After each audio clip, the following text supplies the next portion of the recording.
I'm wanting to focus on the air traffic control tower. And so, just starting off, what exactly is that, an ATC tower? So the city actually owns our air traffic control tower and is staffed by contract air traffic controllers. And that adds a great level of safety to the entire flying environment. And they basically staff the current tower from about 6:30 in the morning till 9:30 at night.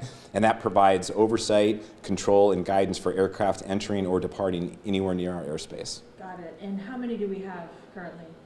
One? We have just the one control tower. It's many decades old, built back, I believe, in the 40s, and it's very much in need of improvement and upgrade and possibly a new location. So throughout the years, have we just been kind of like maintaining it and improving it as we go? We've done a great job maintaining it, but it's just basically beyond its useful life now. So it's absolutely served its purpose. Its location was initially a great location, but we have since extended one of our primary runway, and by extending that runway, we think we can find a location that even provides better visibility for the controllers. Got it. Where is it currently located then, the site? So it's currently located just above the old air traffic terminal. So back in the days before the current terminal was built, approximately 22 years ago, the tower sits atop that location there at the old terminal site. Okay. I think I know what it looks like, because when you just drive by, it's obvious, right? Correct. Several stories high, windows on all four sides. Yes, You yes. can't miss it. Typical Moving. control tower. Got it. It is not moving, but the beacon on top does. Got it. Okay. And so, yes, I read in the agenda item, you're going to select a new site. Do we know yet what that exact location is, or not just yet? So we may evaluate several sites. I definitely have a preferred site in mind, so I'm focusing our efforts on a location that's close to the new terminal, if you will. So that is the ideal site. Again, my preferred site, but we'll explore all options before making that decision. Okay, and overall, how will this benefit the flow and the operations of the airport with this new tower? So in general, the upgrade is really needed. We need to provide ADA access to this tower.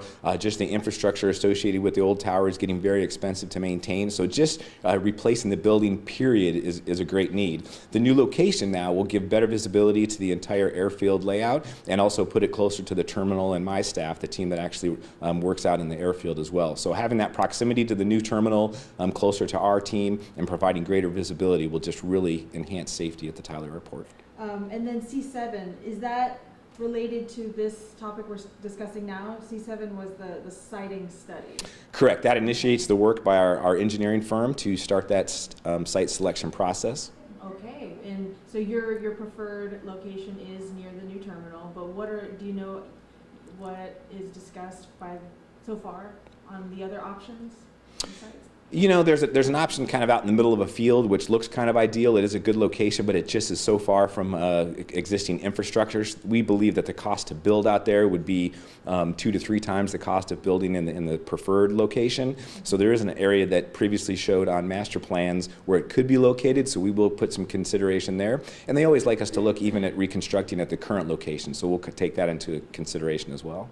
Okay, and last thing for me, the funding. I saw it's going to be 100% grant funded? Correct, and it's important to note that this was a competitive process. We do get grant funding every year. We have what's called entitlement funds that just arrive every year regardless, but this was a competitive process where we had to compete against airports all across the country. So we were one of 3 airports in Texas that were actually awarded this sum of money. $1.1 million will be a great start to, again, the site survey and the design. Of course, we will have to go back and compete again for funds to construct the tower. Oh, so this is just the first phase? This is all the preliminary design, site selection, environmental considerations, correct. It's a great indication, though. It's absolutely no guarantee that we'll get funds for construction, but since the FAA is investing this money, we're very hopeful that we'll be successful in pursuing additional funds for the construction. Perfect. Okay. Anything else you'd like to add I didn't ask you about this? I just love to say it's great work by our staff to put together a very competitive package. And again, as you mentioned, it is 100%. There's no required city match. Typically, a lot of our grants are a 90 with a 10% city match. So it's just outstanding to see the FAA investing in the new infrastructure at our regional airport.